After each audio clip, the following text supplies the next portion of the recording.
오늘도 기도의 자리에 나오신 우리 성도 여러분들 사랑하고 축복합니다. 우리 옆에 분들과 한번 나눠보실까요? 사랑하고 축복합니다. 사랑하고 축복합니다. 네, 저하분들과 함께 나눠주십시오. 네, 감사합니다. 와, 여러분, 요즘 세상에는 정말 별의별 사람들이 다 있습니다. 제가 서울에 일이 있어서 이제 종종 올라가게 되는데요. 그때 이제 지하철을 타게 되면 진짜 와 대단한 사람들이 많이 있어요. 막 저기 갑자기 앉아 계시다가 그리고 딱 앉아 계시다가 하면서 소리 지르시는 분이 계시고요. 그리고 이제 제 옆에 앉아 계시는데 자꾸 막 저를 팔꿈치 때려요. 왜 자꾸 때리는지 모르겠는데 막 자꾸 때리는 거예요.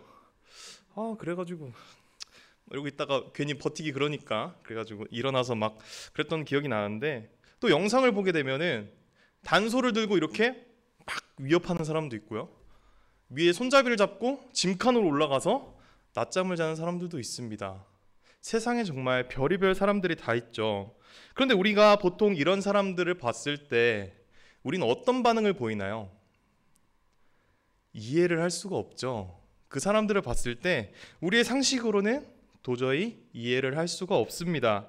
그리고 막 이렇게 수근수근 대면서 저 사람 이상하다 이렇게 수근거려요.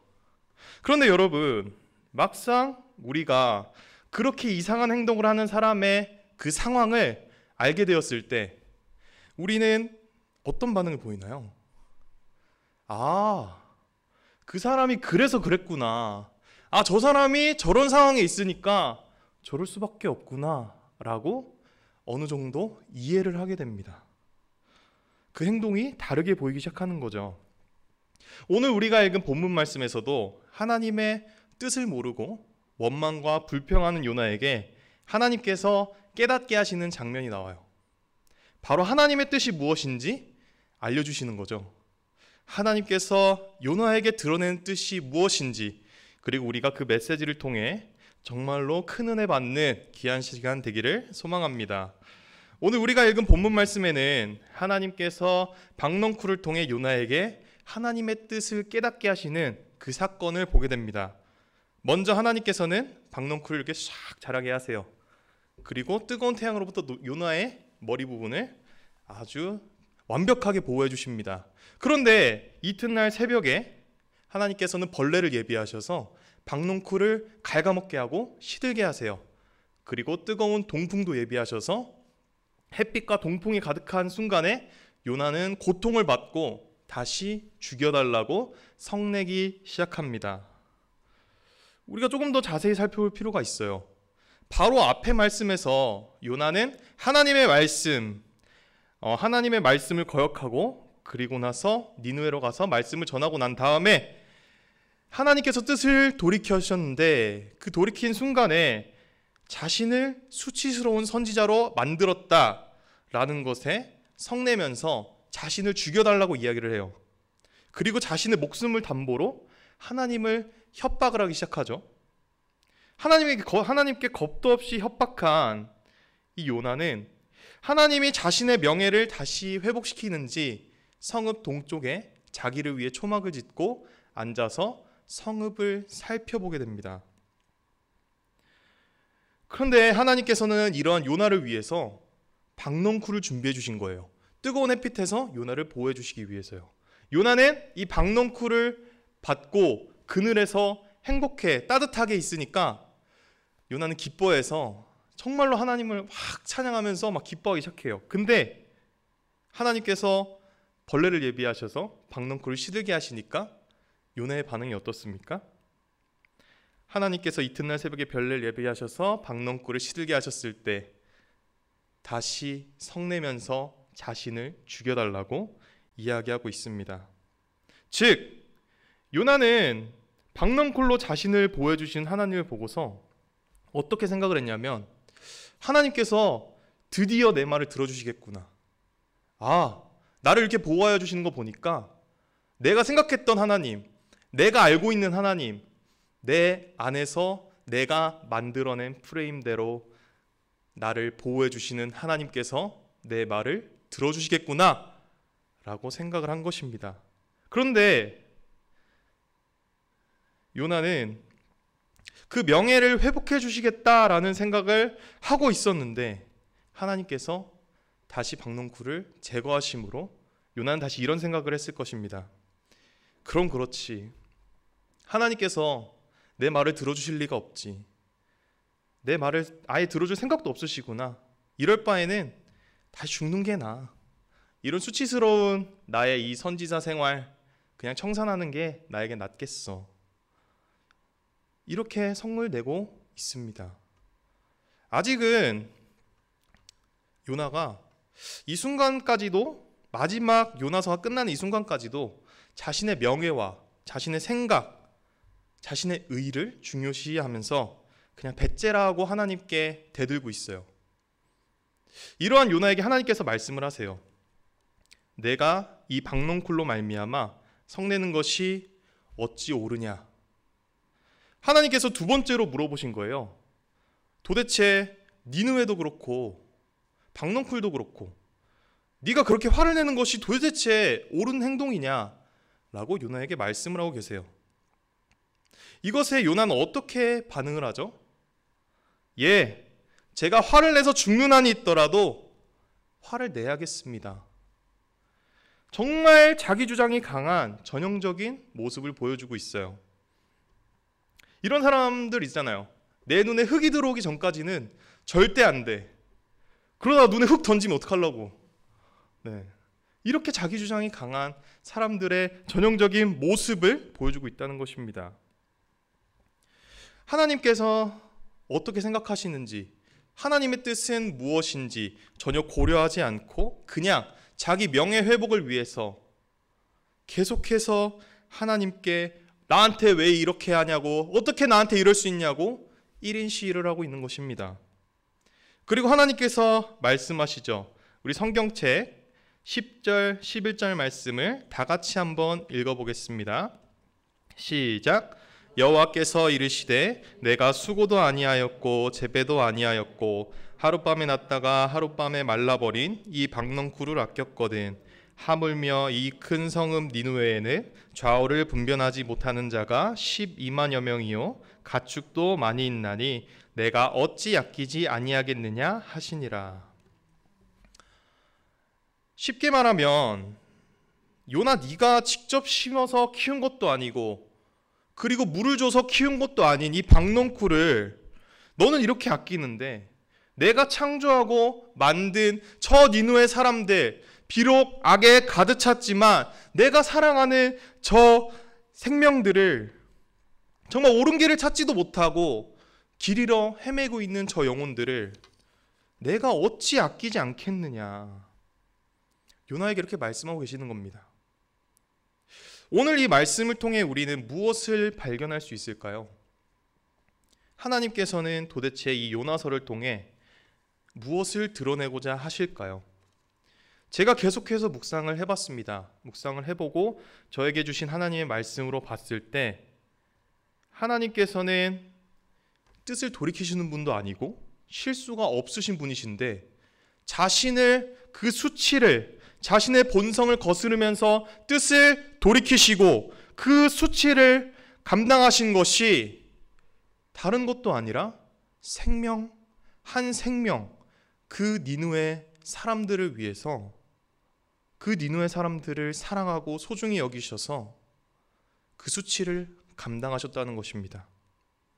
요나는요, 고작 자신의 그 생명 하나,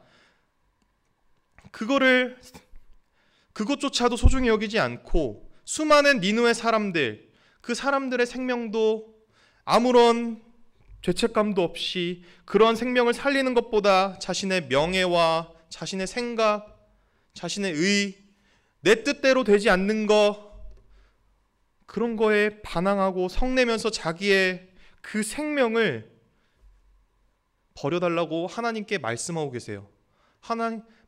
말하고 있어요. 하나님께서는 그 생명, 정말 니느웨의 그 사람들, 그리고 수많은 그 생명들을 정말로 아끼고 사랑하고 계시는데 요나는 그냥 자신의 의를 나타내면서 하나님께서 어떤 생각하시는지도 모르고 하나님께서 생명을 사랑하시는데 지 생명까지도, 본인의 그 생명까지도 없애달라고 그러고 성내면서 말하고 있는 것입니다. 우리는 어떤가요? 뭔가 이 장면이 저는 우리의 삶에서 보인다고 생각이 듭니다. 우리를 위해서 수치를 감당하신 분이 계세요.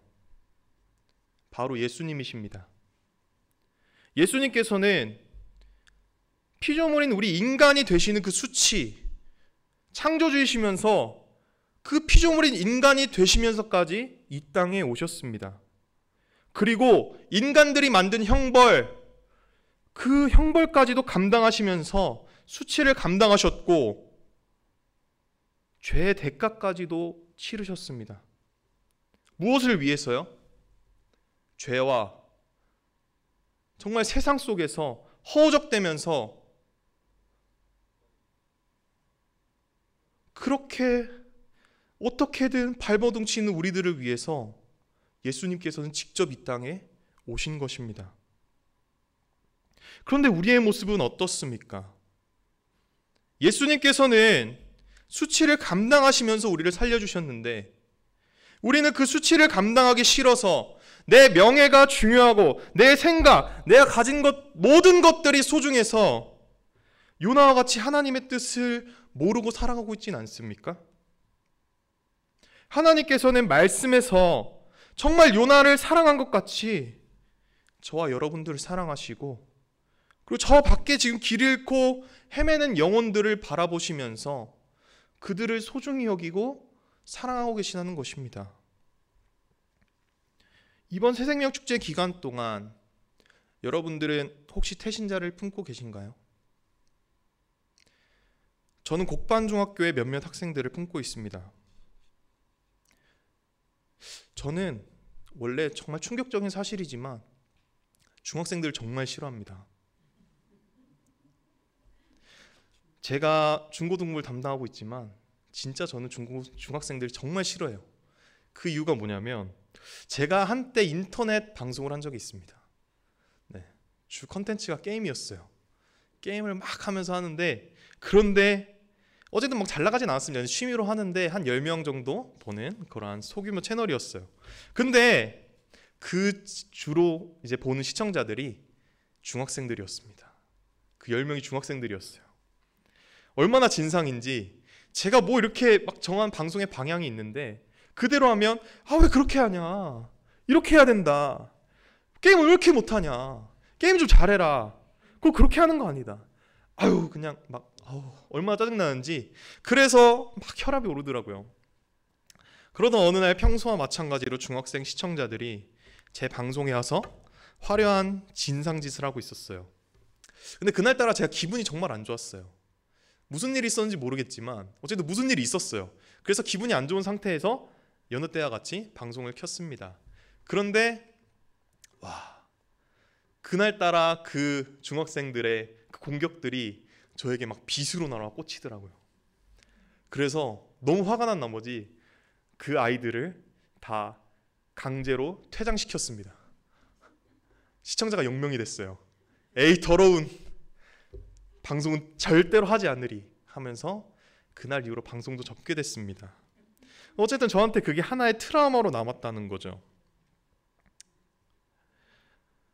그런데 제가 지금 이제 중학생들을 싫어하면서 그리고 중고등부를 담당하면서 이 요나서를 한번 읽어보니까 내가 싫고 내가 그 애들이랑 이야기할 때 그 애들이 나를 놀리거나 욕을 하면은 수치심을 느끼고 그런 상황에 있는데 요나서를 자꾸만 보면은 하나님께서는 그 영혼들을 사랑하신다는 것입니다. 제 모습을 요나서를 딱 보면서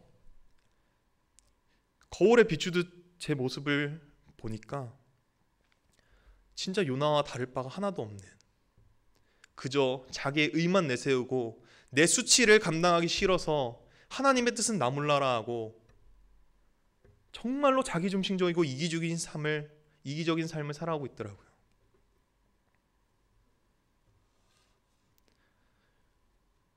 여러분들은 어떠십니까? 우리가 요나서를 처음부터 끝까지 읽어보면서 요나는 계속해서 내키지 않는 일, 자신이 하고 싶지 않은 일, 계속해서 회피하면서 결국엔 하나님 앞에 서게 되었을 때도 끝까지 자기 일을 내세우면서 성내고 자기의 목숨을 죽여달라고 하나님께 협박을 하고 있습니다. 우리가 혹시 이러한 요나의 모습을 갖고 있진 않나요? 복음을 전하는 것이 부끄러워서, 예수님을 전하는 것이 부끄러워서, 아니면 정말로 그 무신론자들이랑 어떻게 잘못 걸려가지고 내가 부끄러움을 당하기 싫어서, 아니면 내가 기독교인이라는 사실이 너무나도 부끄럽고 내 행동과 내 삶이 기독교인과 같지 않아서 너무나도 부끄러워서, 이러한 것들 때문에 우리가 하나님의 뜻은 나 몰라라 하고 도망치고 있진 않습니까? 오늘 본문에서는 확실하게 말씀해주고 계십니다.